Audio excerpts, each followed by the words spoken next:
إلينا حبيبنا ونبينا محمد عليه الصلاة والسلام وعلى آله وصحبه الذين جاهدوا ضد الظلم والطغيان. الله سبحانه وتعالى يقول في كتابه الكريم بعد أعوذ بالله من الشيطان الرجيم. بسم الله الرحمن الرحيم. وكأي من آية في السماوات والأرض يمرون عليها وهم عنها معرضون. رب اشرح لي صدري ويسر لي أمري واحلل عقدة من لساني يفقهوا قولي. At the end of Surah Yusuf, there is a verse Allah subhanahu wa ta'ala draws on to sort of encapsulate what most people miss out on. The attitude of a lot of people. Not only the people like reciting Surah Yusuf, but people in general. وَكَأَيٍّ مِّنْ آيَةٍ فِي السَّمَاوَاتِ وَالْأَرْضِ. And how many signs, signs is the best translation here. How many signs are there pointing towards Allah subhanahu wa ta'ala from the heavens and the earth? يَمُرُّونَ عَلَيْهَا وَهُمْ عَنْهَا مُعْرِضُونَ. And people are walking by it regularly, and they're completely heedless of it. It doesn't mean anything to them. يَمُرُّونَ عَلَيْهَا وَهُمْ عَنْهَا مُعْرِضُونَ. And they turn away from it, like it wasn't even there. The reason I draw on this verse over here is because Allah subhanahu wa ta'ala draws on a category of people called ulul albab. Alright? حتى إذا استيأس الرسل ولقد كان في قصصهم عبرة لأولي الألباب. That truly in the story of Yusuf alayhi salam is an ibra, or like a lesson for those who are ulil albab. Now what does ulil albab mean? Alright? Like the translation, you'll see the people that possess rationality. That's kind of the general translation. People that possess rationality, people of knowledge. But ulil albab means something more than that. Ulil albab is actually referring to people that can see more than what is apparent, right? So people talk about three layers of knowledge, right? There's the immediate knowledge, then there is the secondary knowledge, and then there is the pretty much enlightened knowledge. The first level of knowledge is what your physical attributes tell you. This chair is black, it's solid, this wall is solid, this air is gaseous, right? Pretty basic information, things that are apparent to your senses. The secondary knowledge is things that you can infer. Alright, so for example, I can infer that there were people that built this wall over here. Have I physically seen them build this wall behind me? No. But the fact that this wall over here is standing, and I know this is not naturally occurring, I infer that somebody was over here building this wall, right? So there's a lot of knowledge that somebody might come around, walk through this entire house, and all they get is what their senses tell them.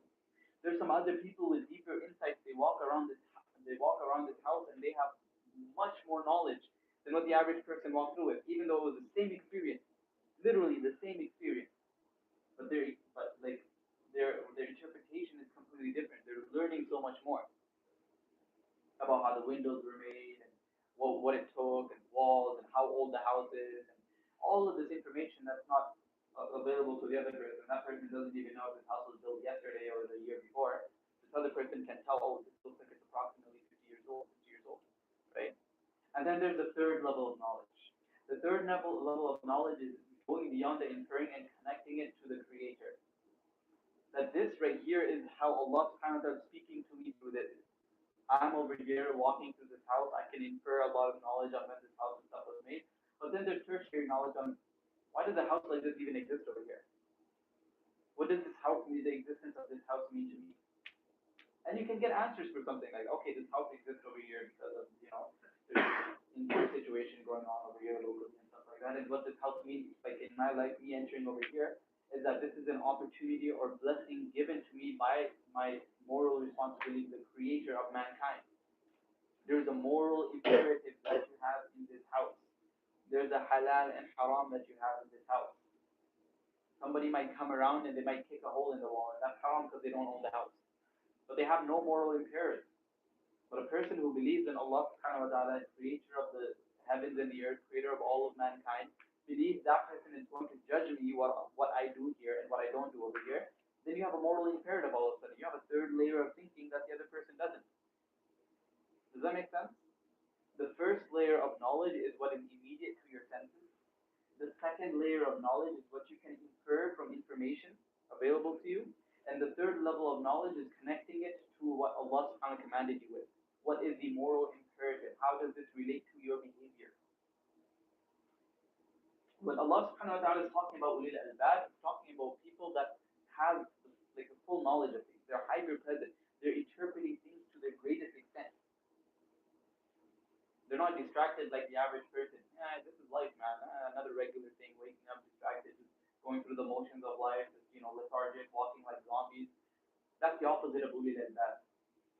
What ulil albab is the person that's hyper attentive in the present moment, always connecting it to the knowledge that is pre-existing, always reflecting on the experiences that he had.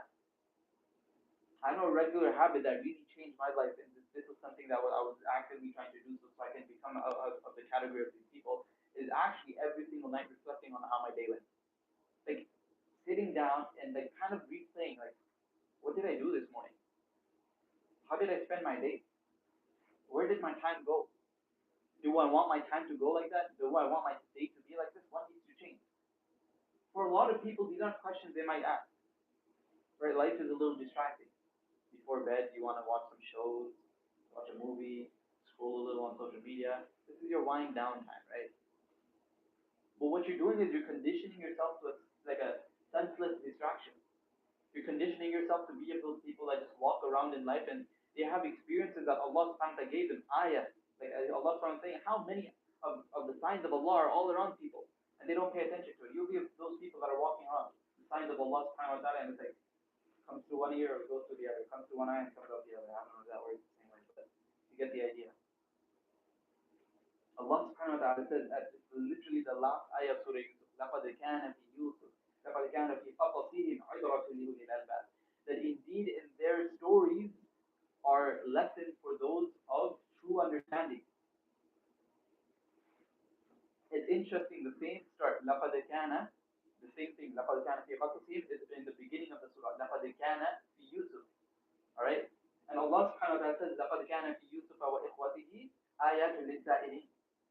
That indeed in the story of Musa and his brother, or sorry, in the story of Yusuf and his brothers, or لَقَدْ كَانَ فِي يُوسُفَ وَإِخْوَتِهِ آيَاتٌ, there's signs, many signs for those سائلين, those who ask questions.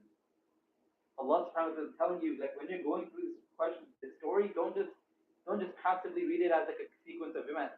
Ask yourself why things are happening the way they are. Ask why Yusuf alayhi salam is acting the way he's acting.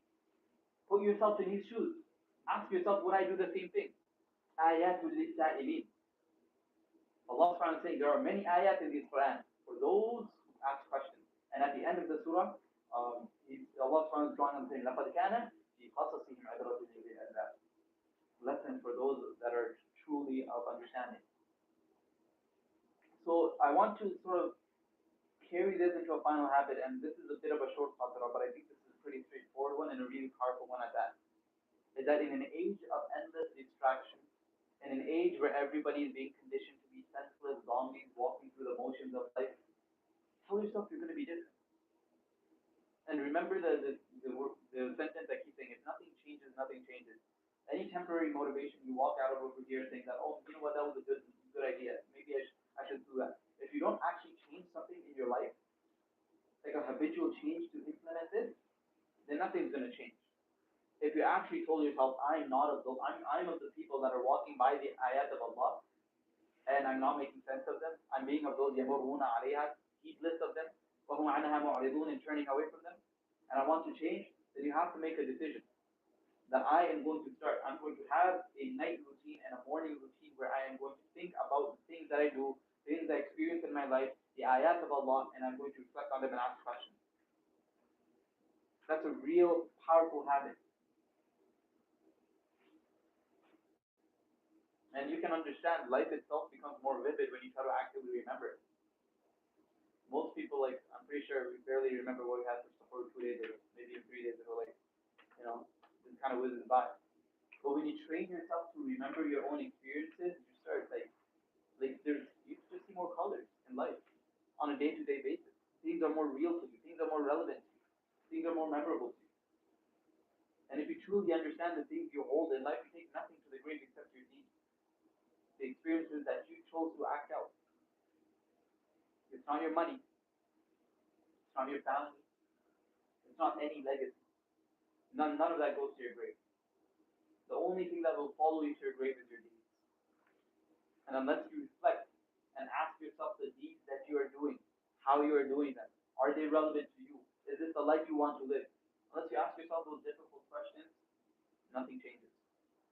And life continues on.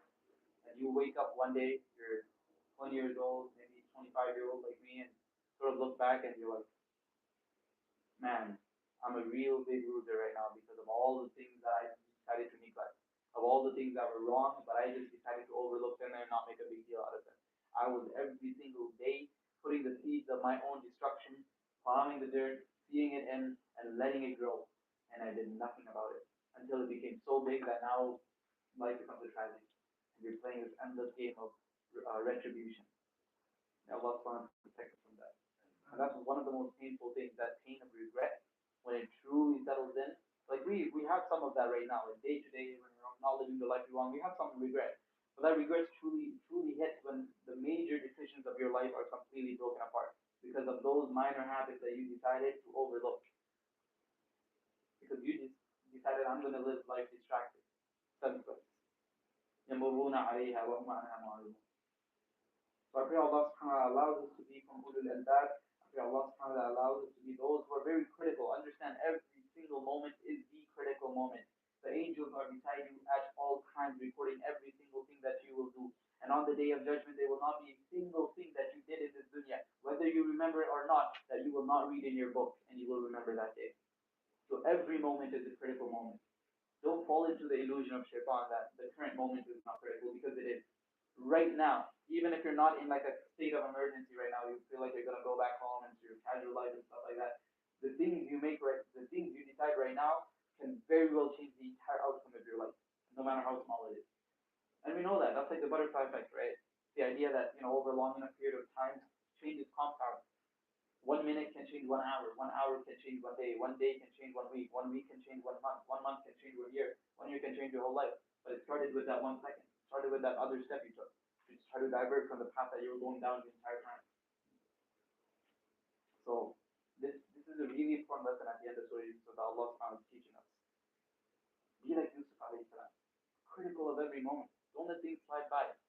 Don't just be like okay with things. سبحانك اللهم وبحمدك ونشهد أن لا إله إلا أنت نستغفرك ونتوب إليك آمين يا رب العالمين السلام عليكم ورحمة الله وبركاته.